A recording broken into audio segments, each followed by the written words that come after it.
Hello and welcome to $100 Million Leads, which is our book of the quarter, number 17 by Alex Hormozi.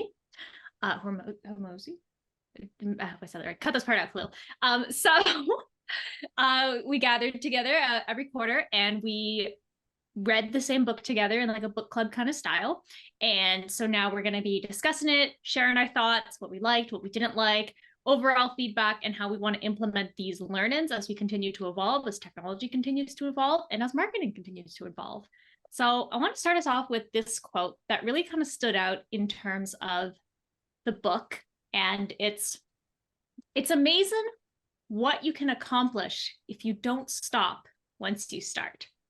And I'm sure we can all agree there's a lot of really great quotes throughout the entire book, but this one really stood out to me personally because it's all about like perseverance and working through, because it's like, if you give up, then, I mean, one of my favorite things to say is time goes on anyway. So take advantage of the time and continue to push forward, because you can accomplish really great things. And so I kind of wanted to open the floor to see if there are any other quotes that really resonated with the rest of the team, like anything like that, before we dive deeper into the overall discussion of the book.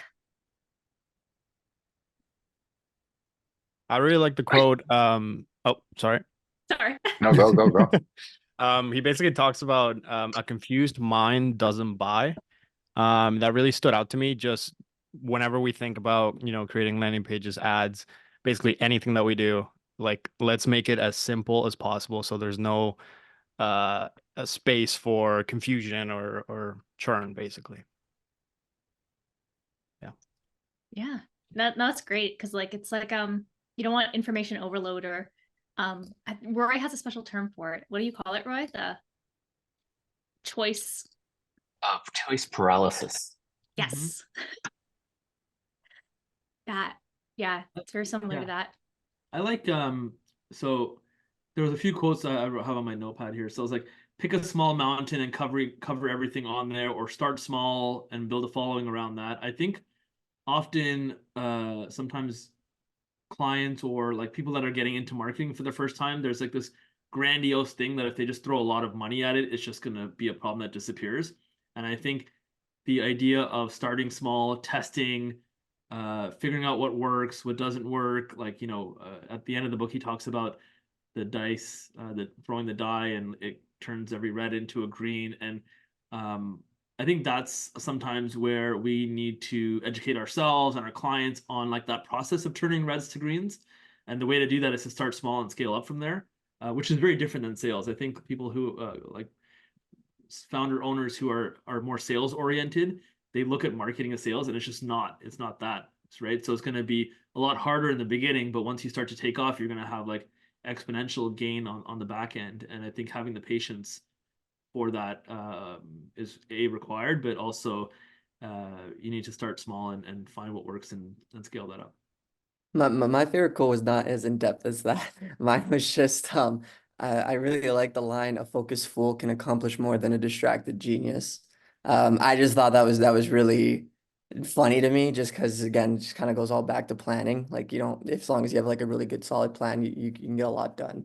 But I just resonated with that one, because sometimes I think of myself as just kind of like not a fool, but like just like a guy that's just like, yeah, like a fool with a plan type of thing. And I'm just like, I like that, because I don't think I never heard it like that before.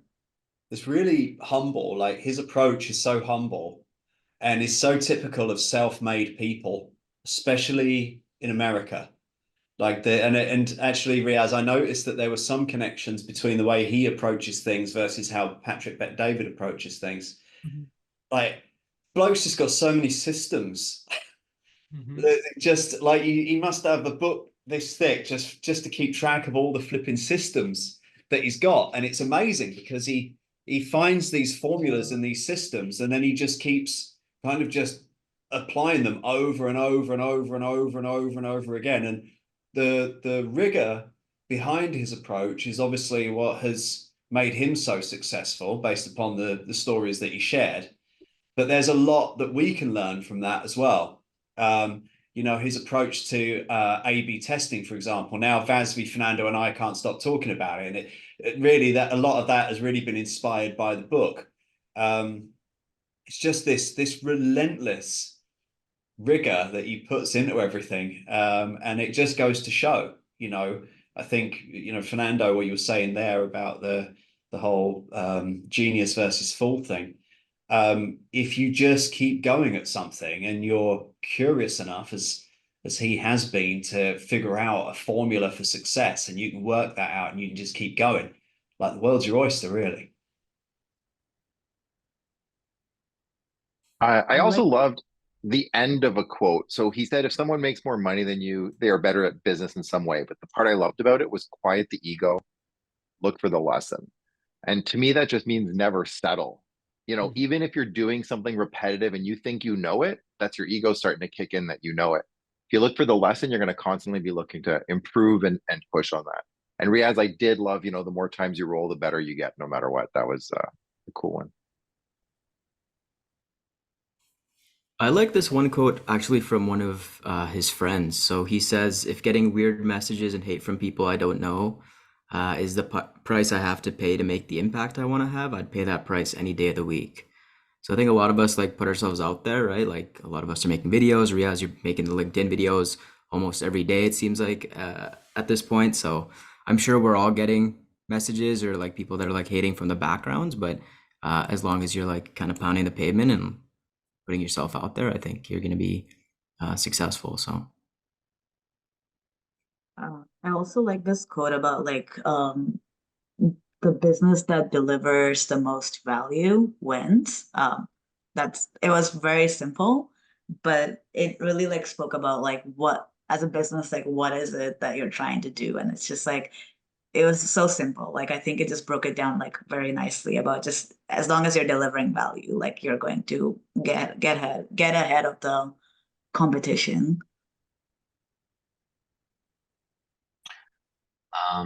My favorite quote, I don't think it's an exact quote, it's just one of my notes, is that people don't have shorter attention spans, they have higher standards.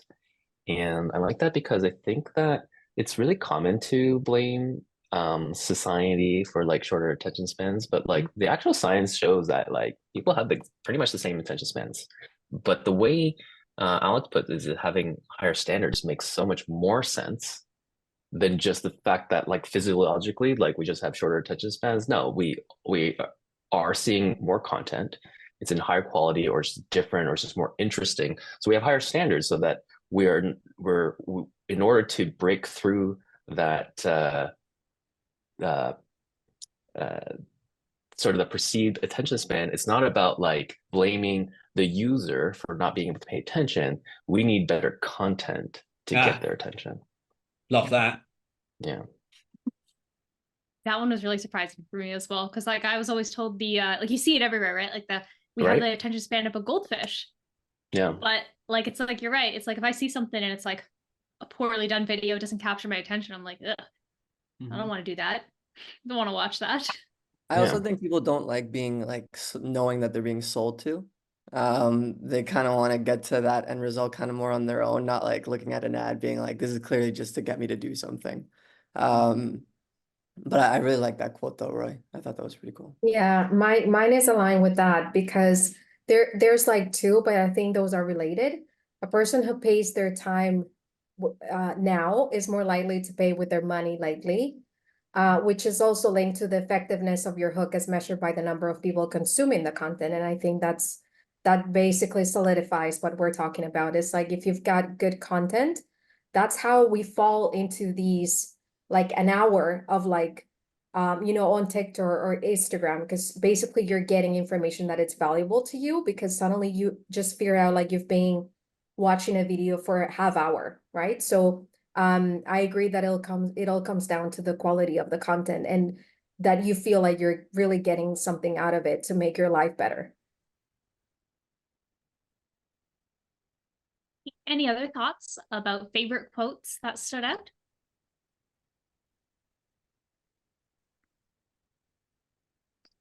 Nope, that's okay. All right. Thank you so much for sharing all the quotes. It's also great because it's when you read something, you see all the great quotes, but then maybe you kind of forget some of them as well. So this is a good kind of reminder of some of the really great content pieces that we've all read together. So speaking of content pieces and discussion, let's discuss. If you haven't seen him before, this is Mr. Alex Hormozi. And these are the questions that we're going to be asking each other today. So we're just going to start off one and then move our way to the bottom. So just pretend that these ones don't exist. And so we'll kind of do it as like a big group discussion because it is really great to be able to hear people's thoughts. So the first kind of discussion point we have today is, what insights did you gain from reading this book? Like, what really kind of stood out to you? And yeah, just curious about that. Like, I really like the all the headline and copywriting aspects of it, and that really helped me because I didn't know like what the book was about. So like I kind of knew, like, but I didn't really know, because sometimes it's like focused in on maybe it's going to be sales or maybe it's going to be this, but it was like a nice mix of different aspects to really kind of change your perspective on, like, now I understand a little bit more, like Kevin, what you do in the sales side, even though I got to admit that it was very confusing for me because there were a lot of numbers and I didn't know what was happening sometimes, but it was really great to get insights into like what the other team members in our different roles do as CDIO, as well as like learnings and insights for myself in copywriting world. So I've already started trying out new headlines and stuff. So definitely excited. Like, what insights have you gained? I guess just, oh, sorry, Carla, go for it. Oh, thanks. I really like the thought of after somebody reads or consumes a piece of content, or once they land on whatever it is that they clicked on, you want them to feel like rewarded for clicking on that content, almost like they owe you something, you know? So you want them to have that hook, like they want to come back for more, and really making sure that it just made me feel like, I don't know, maybe delight factor as part of like, you know, like a checklist when we're going through these processes, or like a reward factor would be just something good to keep in mind moving forward. So that was really interesting. And I was just going to comment, kind of going back to like the copy and the ads focus is like, I think we don't do enough of this, and it's something we can definitely build on. But the whole tease, hint, shout, where a lot of times I know in my current world, they come pretty last minute with like sales and stuff where they don't give us a lot of lead time. But if we knew for certain clients, like we know that there's something coming up, like creating a buildup of campaigns that like create excitement and like are teasing and hinting about something coming, and then when we're kind of ready to really push out the full message, I think building campaigns around that front could be pretty great too. So that was one thing I got from the book. Another thing I liked was like when they on the chapter about lead magnets, they spoke about like how the objective of certain campaigns, and even for the outreach ones, like they said, like if we're reaching out to a cold audience, the objective isn't to sell, the objective is to get them interested. And like that's especially true if your product is like really like a high ticket item. And I really like that because I think like we're always thinking in the KPIs, right? So like, how do I get leads for like this B2B business? How do I get more businesses like filling out forms, and like I'm so hyper focused on like the KPIs.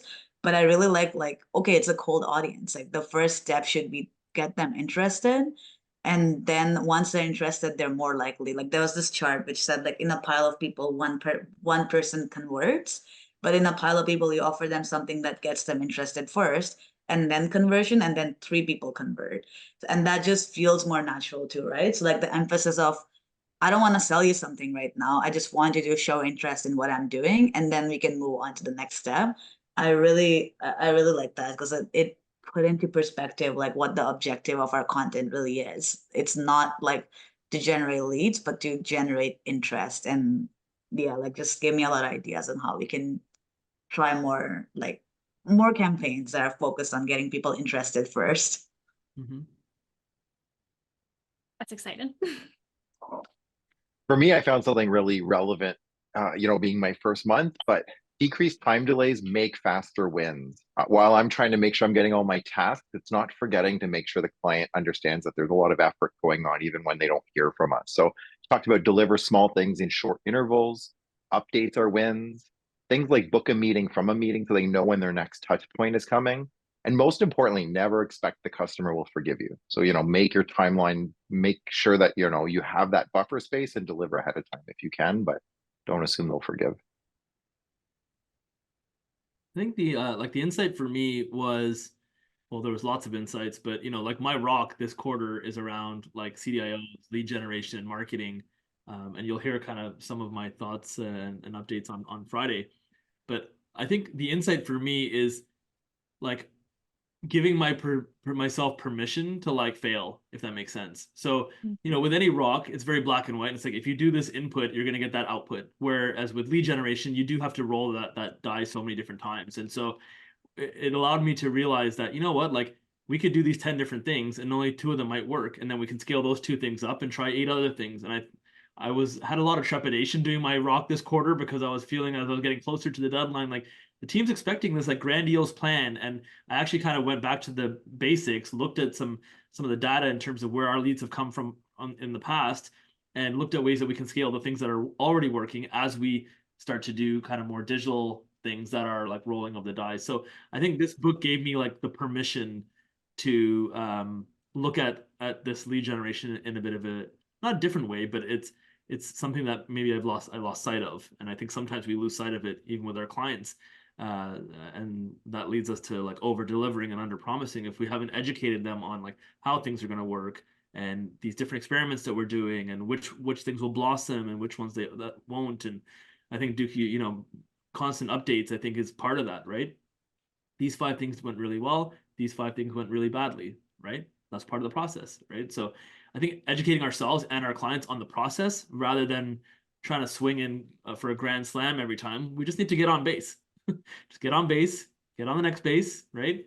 I'd rather hit a bunch of singles than try and go for a grand slam every single time. And that's the big learning for me from this, I'd say. That totally reminds me of something about the permission to fail, because internally I was thinking like these kinds of conversations are so important to have with clients.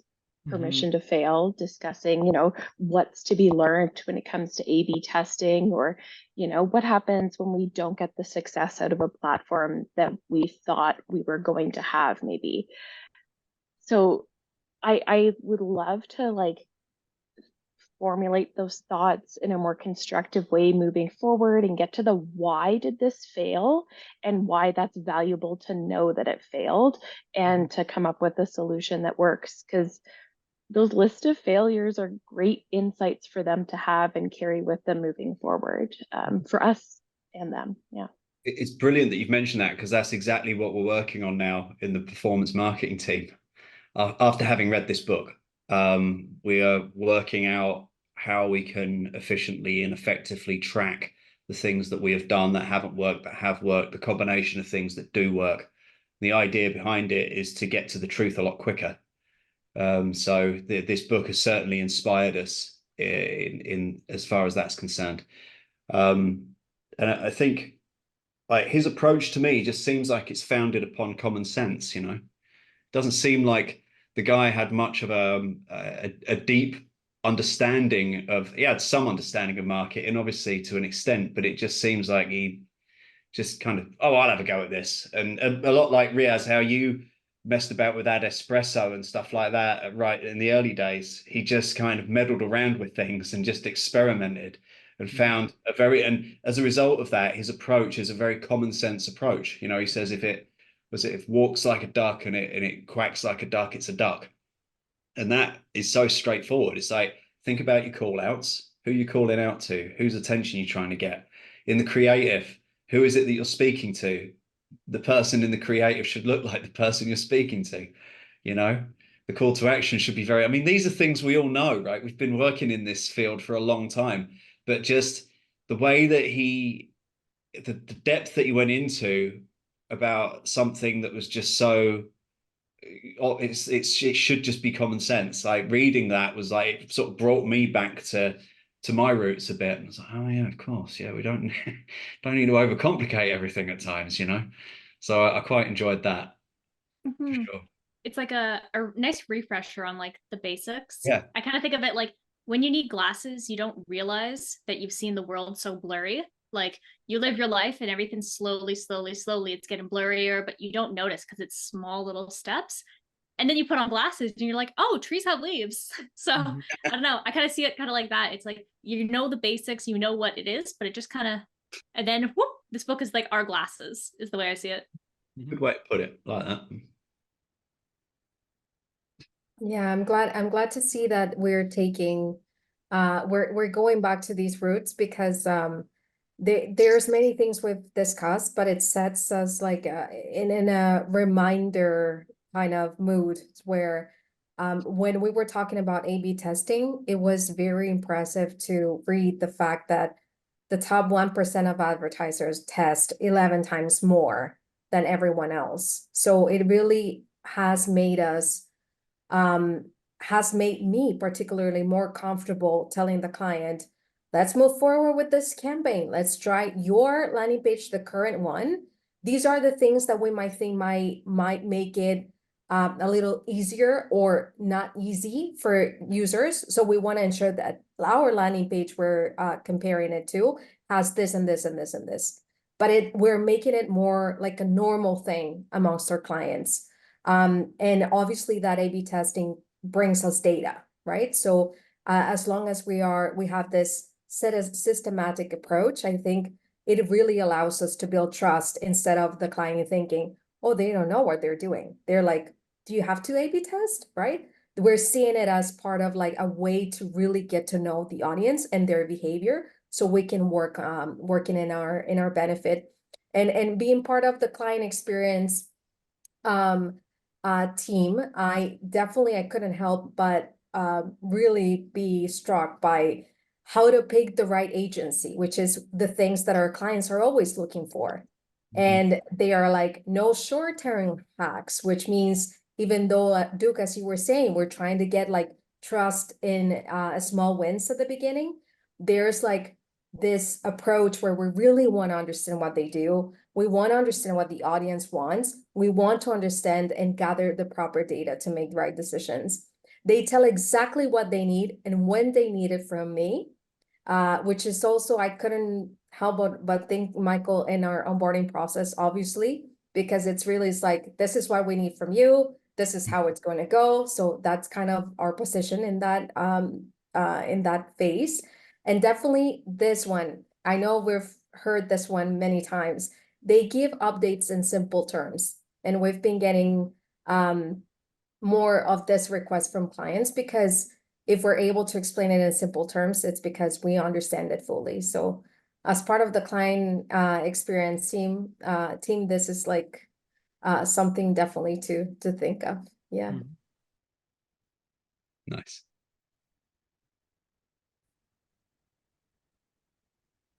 Any other insights that we'd like to share? Yeah, I can share some of my insights. They're a little bit different from what we've been discussing, though. I will say that I agree with Jackie. Sorry. The difference always good. Nothing wrong with different. Yeah. Thanks, Lily. But I will say, firstly, that to Jackie's point, I found that really interesting as well. What you should be looking for in agencies, and I found myself like kind of like thinking about each checkbox. I think that there were 8, if I'm not mistaken. So yeah, I found that kind of like really good self-reflection a little bit. Some other things that I thought were interesting, or that like I kind of said to myself that I wanted to apply more moving forward was, I think there was like an entire chapter dedicated on like the importance of content. And that's something that I'll definitely admit I'm not really like well-versed in whatsoever, which I think he says you're not even supposed to say, but anyway. So I kind of thought to myself about how like as a team, or like for the company that I work for, like even, you know, sharing things and commenting on things is probably like a great first step. Like not necessarily saying that I'm going to start a YouTube channel, but kind of taking a bit more of a presence on LinkedIn as an example. I thought it was really interesting how he talks about how far that can really get you. And I think he kind of was similar, right? Like at the start, he really didn't think it was that important and he just wasn't that type of person. But then he slowly realized how the benefits. And I like how he also often will explain how to start things off small. which I think is very relatable and realistic. Like you're like, yeah, okay, I could do that, as opposed to him suggesting that you like suddenly make 8 videos of yourself tomorrow. So yeah, I learned a lot there, and I hope that I can kind of be a bit better with that moving forward.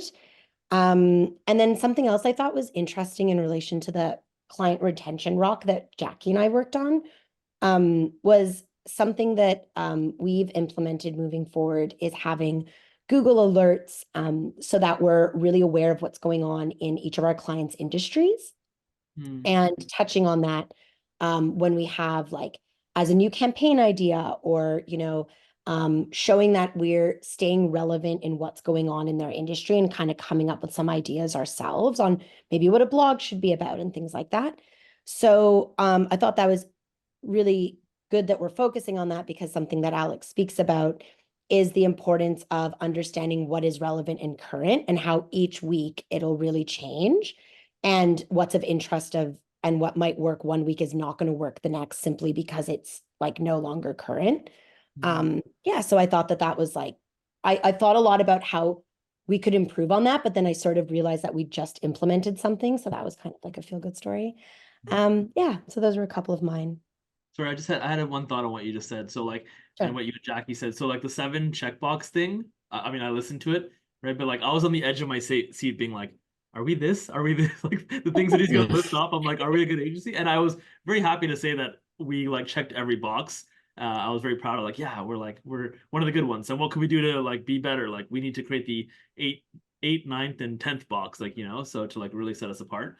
And the other thing you said in terms of, yeah, you don't need to start a YouTube channel tomorrow, but like have an opinion, right? Like even if it's like, yeah, even if it's, if Duke went on LinkedIn tomorrow and put something about marketing, like that helps all of us, right? Like if any of us post online about marketing, it helps all of us, right? Like when I'm doing these videos, it doesn't just help me, it helps all of us, right? So, feel free, like we can work together, but like, thought leadership in your part of the business, if Matthias is posting about graphics or video, or, like if we're talking about our area of subject matter expertise, like there's a lot of opportunity for that. And again, you don't have to create a YouTube channel. It could be in whatever method, but as we approach FY25, like we're going to be looking for people to play like thought leader roles, and not just me, just because it's my face, right?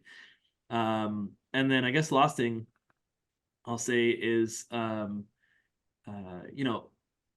think that internally we can also do that as well. Like we can also have an opinion internally too. So like, if an ad copy is going past my desk, or if a website that Allison's made goes past my desk, yeah, I may not be like the one involved in the day-to-day of it, but I have an opinion, and I might say, hey, like what if this was that, or what if this was that, right? So, helping, not being a bottleneck to the process, right? And not breaking the system, but bringing your expertise to the table, which is like a different perspective, that's always welcome, and that's going to help us all to be better, right? Yeah, definitely.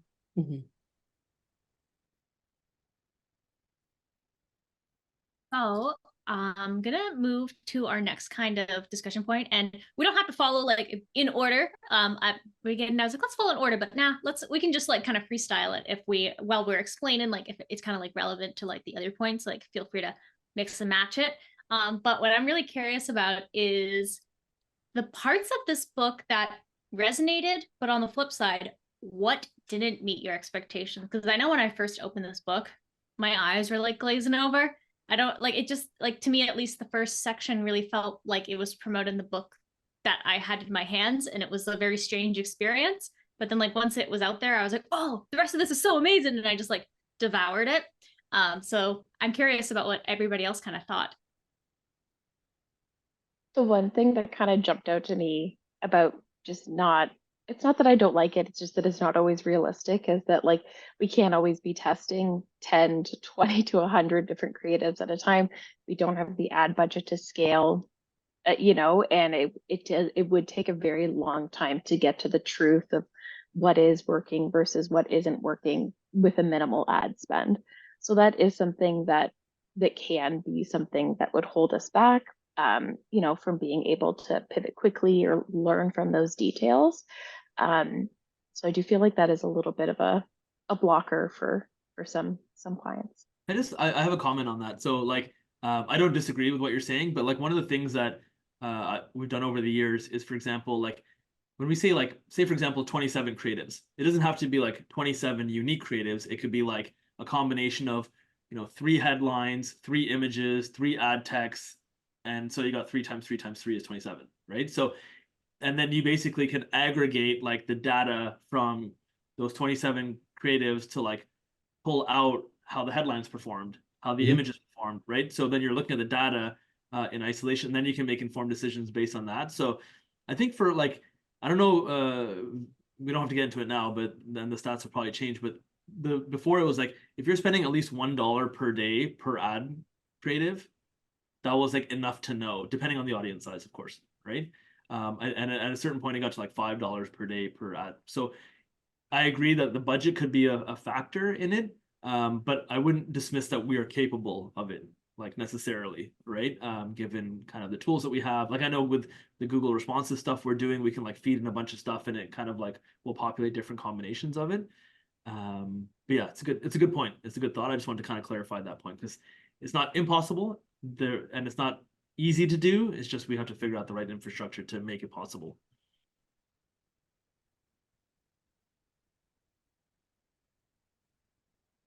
Thank you. And did anything resonate with you, Riaz? Just because like you had your Oh, you're yeah, sure. muted right now. What resonated with you?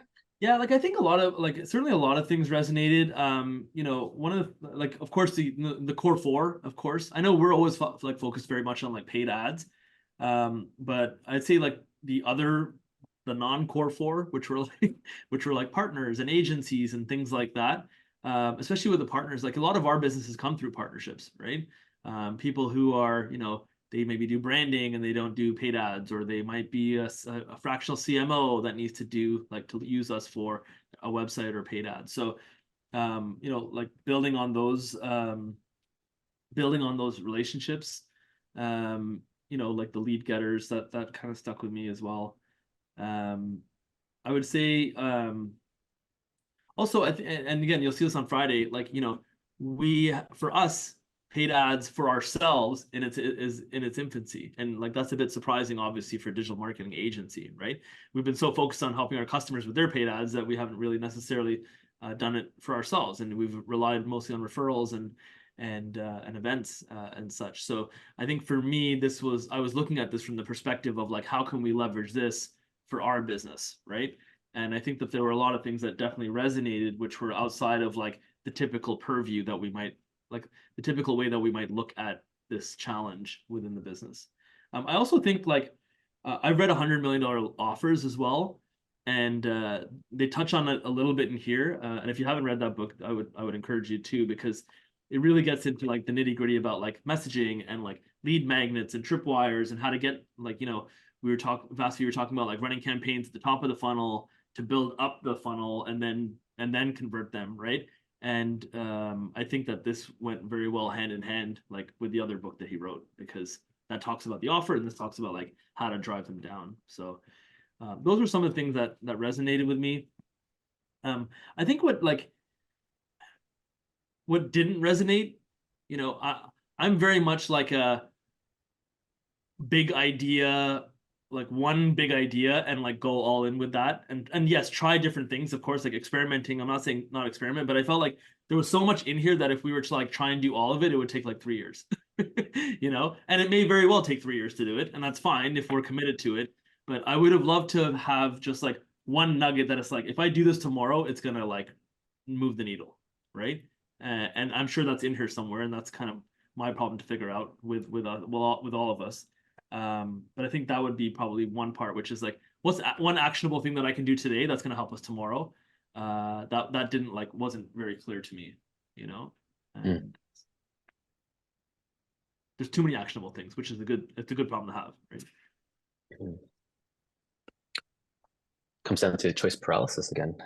Too many good things to chew on. Yeah, exactly. But yeah, I now that you've mentioned it, that does make sense, because I had a lot of notes about like there's so many things to do. He's really good at providing lists of things, and that makes it easy to consume, and it makes it easy to digest, but at the same time it kind of makes it hard to like decide what to do next. So, yeah, didn't really think about that until now. Well, I will say one thing on that. Like, so one thing that I did take away and have applied is the hook, retain, reward. So the new Yeah. videos that I'm putting out, have a spreadsheet that's like, what's the hook, how do you retain, and Yeah. what's the reward? And Right. so that's something I've been using, and it's working pretty well. Mhm. Yeah, and it's so compact, it's so short. Like there's just 3 things, but yeah, and it's those really seemingly easy things that you tend to forget. So it's a good reminder.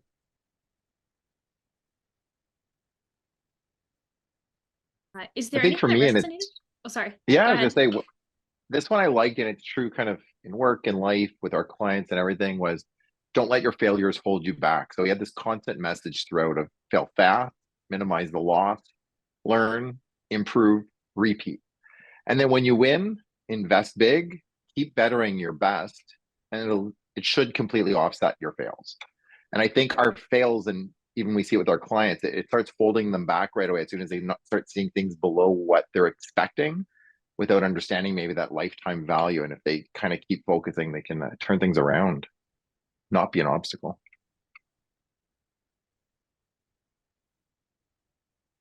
Thank you. Was there anything, Duke, that didn't meet your expectations? I always like to see if there's like two sides to it. If there isn't, that's okay as well. No, and I thought of this question the whole time I was reading it, but I have to say, like, maybe I don't know enough yet, but I feel like this should be in the new employee onboarding handbook. I felt like it gave me a great foundation. So, like Roy and Riaz, what you're saying, like, there's so much. What do you do? Well, for me, these are all the questions I need to be asking in my head, kind of every time, to make sure I'm not just so close-minded on one tactic or thought or another. So, for me, being newer, it really just opened up my mind to kind of everyone here and some of the different tactics and things that you're doing or would see value in as well. So, no, I actually didn't in this case, and I'm usually good at finding 1 or 2 of those. I don't remember the exact chapter, but or how long he spoke about it, but I remember there's like a segment where he mentioned efficiency over creativity. And I kind of took that as it made sense, but I still think there's a place for creativity to be in ads and for there to be like, I know it was very much on like emphasis on like the offer and like the land, like everything needs to be like on point there. But in my eyes, it's like you have to get them also there through something. I think it'd be easier to do it through a creative ad. I think that's kind of like where I saw like differences of I didn't really resonate with it. I saw what he meant though, like I understood where he was going with it. I just think that there could be a different process to kind of getting to the same end result through creativity and ads. Yeah. Yeah, no, that makes sense. I remember that now as well. And I was like, I felt a little bit like, oh no, like a bit of a stab in my heart for a second. But I guess like on the flip side, what really stood out like in the best positive way for you? To me was this how structured it is. Like I could really, I think he set expectations at the beginning of the book. And I think like that structure is followed and provided like specific tips on every single thing. So I think he sets, I like that he's setting expectations properly and you can actually see the action items or the lists or, happening throughout the book. So I like how he structured expectations at the beginning.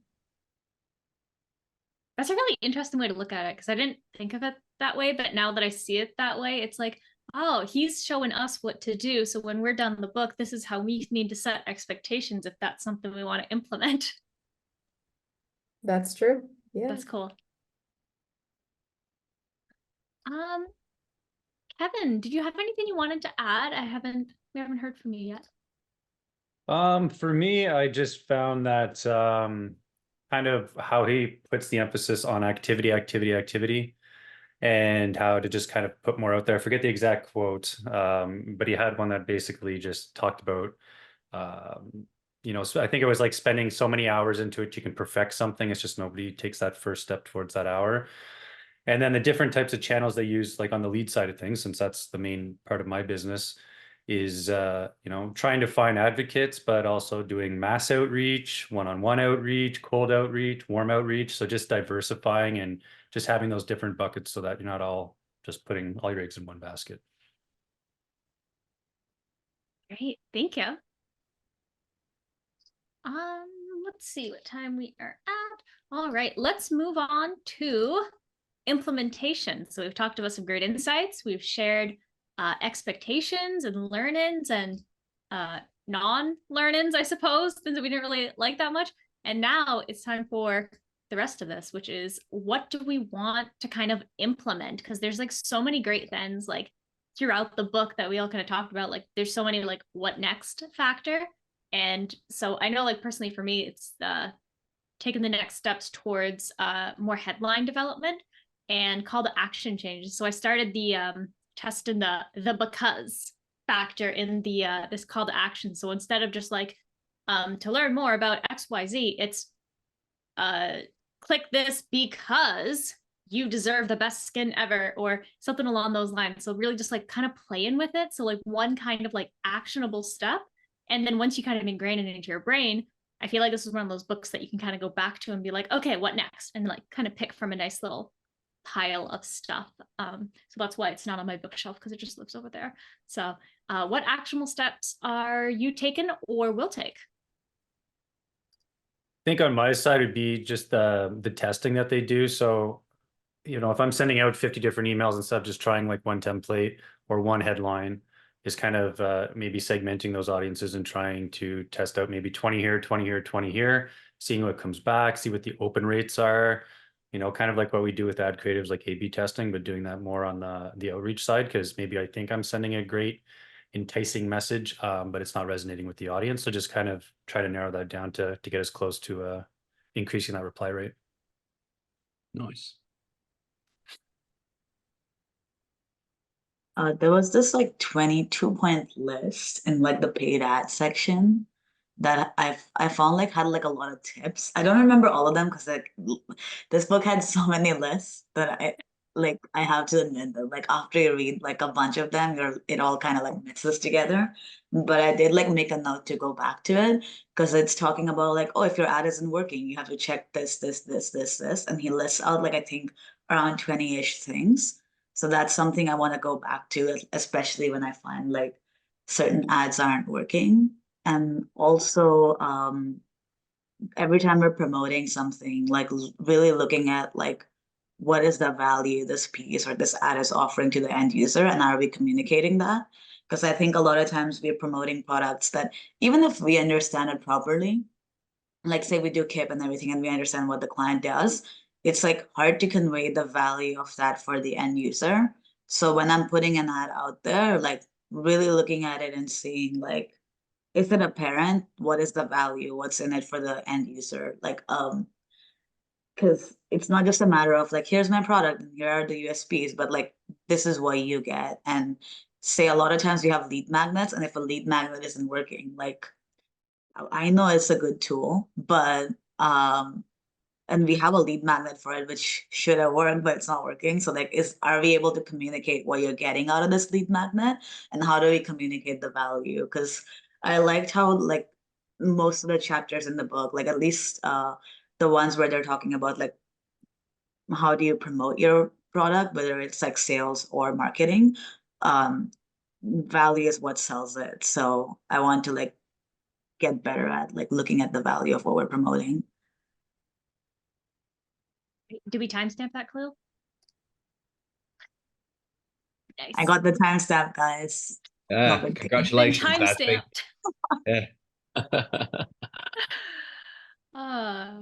What else do we have? Who else wants to share?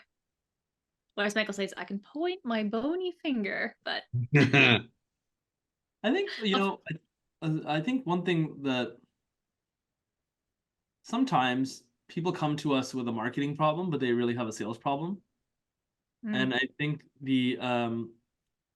what I don't want us to do is like play the victim and say, oh, like you have a sales problem. Our marketing is working just fine, right?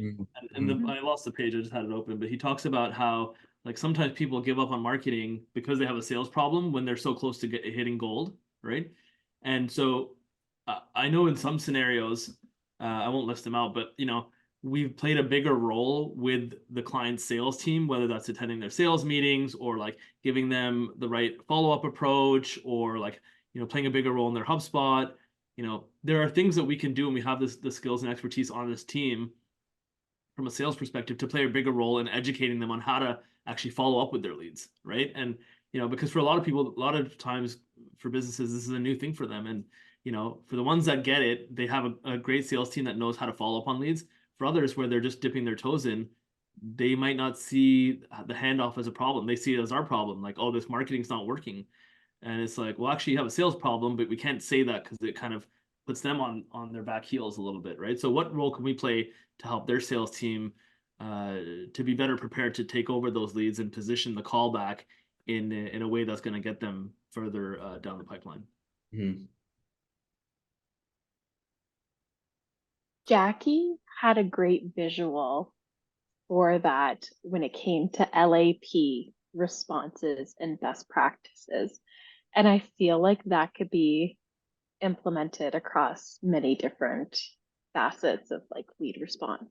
Love it. Dig it up. Dig it up. Sounds like a Q4 rock for someone. Let's dig it up. Yeah, that's great. Implementation. Allison, your lovely voice. What do you got? I have like a bit of a more abstract takeaway from what is a very practical book. But like I feel like, this book had a lot of really great advice for specifically like marketing and sales related things. But like ultimately, like I feel like it was also sort of like a story about like, and this is something we've touched on a lot in this discussion, which is like trying new things, failing quickly, and he very much like gives you practical tips, but also promotes this mindset of like, just keep trying things, like don't give up, like the sort of like hustle culture type of mindset, which I thought was really like interesting, and is that perseverance, I think, is something that like is really what I got from this book. It was just like, keep trying things and not be afraid of doing that. So yeah, like it's a bit of a turn from, I think, like the more practical nitty gritty of what we've been getting from this book, but I thought that was like an interesting lesson that was part of it and should be left unnoted. Nice. Thank you. Any other implementations? Yeah, I think for me, I want to make sure that I keep redefining my best by never settling. Something I heard commonly throughout, even when he felt like he was doing good, there was room to keep learning from it as well. So I love that. And then going back a little piece, one thing I loved, and it's a good mindset, is this more, better, new. Start by doing more stuff, then do existing stuff better, and then do new stuff. And I think, Riaz, it even goes into like, is there a sales problem? How we address that is a difficult thing, but we have to understand all three pieces, the more, better, and the new. Mm-hmm.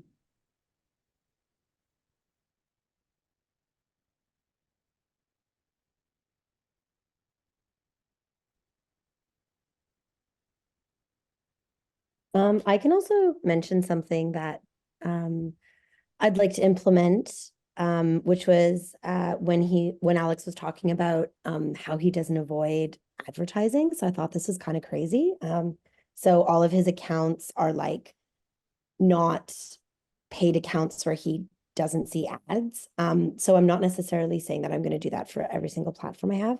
But what I thought was the bigger takeaway of that was that when ads do come across his way, which I think we see them all the time, right? Every day, he really takes the time to look at what they're doing and like what they're doing right and what they're doing wrong and like really learn from that. And I think it sounds a bit silly, but even though I'm in marketing, like I haven't really done that every time I've seen an ad, right? Like I've often scrolled by it or I've ignored it on like the Metro or wherever you see them. So I think that was like a really interesting perspective and it made like a lot of sense to me. And I was almost like embarrassed to say that I didn't really learn as much as I could from the ads that I'm constantly seeing. So I'd like to try to kind of take a minute when I can, when I've come across something and, really think about the different aspects that are working, or maybe there's something in there that I feel like isn't working. And yeah, I thought that was a really interesting perspective that he had. That's huge. Utilize I sick love that. ads. Yeah. That's really funny, Christina, because if you think about it, like marketing, you have ad blocker on. And it's just like that's like goes complete opposite of like what we're trying to do, right? Like we want people to see our ads, and it'd be funny working in for me, I'm the complete opposite in that regard. I love seeing ads. I don't want to use ad blocker. But it's just funny because I have met people working in this industry from even my past agency, and everyone had ad blocker. And it was just kind of like a step back. I'm like, it's just kind of funny. Like we want people to see ads, and even our own selves are using these tools to block them. I just thought like that. That's so it's just funny when you think about it. So no, it's Christine. That's really cool that you You know, picked like up on. some of the best ideas that I've had were from seeing other ads in like maybe different industries or different countries and being like, we could totally hack that and like make it our own, you know? Just So for it's inspiration's constant sake. training, Yeah. constant training everywhere. There's training Yeah. everywhere. Something that makes you laugh, or you go, "Oh, that was clever." It sort of encourages you to up your game a little bit. Oh man, I'd love to come up with something like that. It's like it goes back to the funnel hacking stuff. It's like, you know, first thing you should do is like go to a competitor, like when you're for your client, go to your client's competitor, like click on one of their ads, go through their funnel, sign up for a few funnels, and then kind of see what that looks like, right? Because you can really learn a lot from going through the funnel yourself, you know. Yeah, absolutely. Okay. And we can always, any ads we come across, we can of course post them in Sick Ads, our Slack channel. So this could be another great kind of way to implement it. So anything you come across, we can all chat about it. So we are at 1:55 now. So I just want to thank everybody so much for all the great participation. And I want to pass it to Riaz. Oh, you do? Okay. Oh yes, you did. Yeah. I told you to pass it over to me, so that's not a blind sign. So yeah, the next book of the quarter is one that we've wanted to read for a little bit, so since it came out, and I know that you know, we've learned a lot from the previous book. Now I'm forgetting what I was going to say to preamble it, so there you go. There you go. Better prepared next time. But yeah, so this book, we've read another book from this person before, Your Next 5 Moves. Called Choose Your Enemies Wisely. Choose Your Enemies Wisely. Oh yes, I remember the story I was going to tell. Perfect. Okay, good. So I went to at SAS North. I was at SAS North, and I had one of our local competitors. I was introduced to them. Hey, this is Riaz. Hey, Riaz, this is Bob, right? And if you watched my video the other day, I mentioned this story. So I'm like, hey, Bob, how's it going? And he's like, oh, yeah, Riaz, nice to meet you. You're like, and he goes to the person that introduced us saying like, oh, you're one of our competitors. And I'm like, oh, I am? And he's like, yeah, like you're doing paid ads, digital marketing. I said, oh, okay, yeah, like I guess we are, but you know, I believe that, you know, we could probably do more together for the auto business community by like sharing best practices, by partnering on opportunities, and like really trying to like take over the world together. Like, you know, with all due respect, I would say that like we're not really competitors. Like, you know, we're competing against the world really as global digital marketing agencies. And he was like, oh. So the thing what I'm thinking about, I don't even know if this is what the book's about, so I'm gonna read the book with you guys. But my thought process is like he was sitting there being like, "Oh, Riaz is my enemy," and that's good if that is gonna fuel him to grow his business. Great. And I was sitting over here being like, you know, someone else is my enemy. So I think why I want to read this book is like at least some of the preambles or things that I've read about it are like, you know, sometimes we choose enemies that aren't really the right ones, and then we like dismiss enemies that probably should be the right ones, and maybe we don't have our sights set high. And I think when they say enemy, they don't really mean like enemy. They mean like, you know, when you're at the gym and you're like punching the punching bag, like who are you thinking of? Do you know what I mean? Like to like really get us excited, right? You're like, you know, or if you're like struggling. So anyways, I was gonna read this book anyways, and I thought it would be good that we all read it together, considering we've all read Your Next 5 Moves, and that, you know, Valuetainment has been a client of ours. We go to their events and we've done good business with them, and people at the events as well. So I'm sure a lot of our clients that we get from these Valuetainment events will have also read this book. So that could be a good thing to relate on there. So anyhow, wanted to share that story about the conference because I thought that was timely, and that's part of the reason I wanted to look at the book, because you might be a CE or a PMS or in DPD teams or sales. Sorry, Kevin, I know we always forget you when we list out the teams, but you're still there. You might be sitting there being like, who's my enemy? Like, do I have an enemy, right? Because I'm assuming the choose your enemies wisely is what's going to help you to fuel your passion and your new goals. So I'll stop talking there, but this is the next book. Super excited for it. And thank you, Ileana, for moderating another great discussion. Thank you. Thank you, Riaz. And all the information about when this book is due, when the book report is due, and when our discussion is will come in a little bit. Just need to kind of finalize some of that information, but you'll know, and it'll be posted in the Book of the Quarter Slack channel, as well as an email. So you'll get some invites as well. So stay tuned for that. And thank you so much for attending our Book of the Quarter. I hope everybody had a great time. I had a great time. You guys are awesome. And I love being able to see you guys. So. All right. Thank you. Thanks, everyone. Awesome. Thank you. Bye, guys. Thanks, Ileana. Thank you. Bye.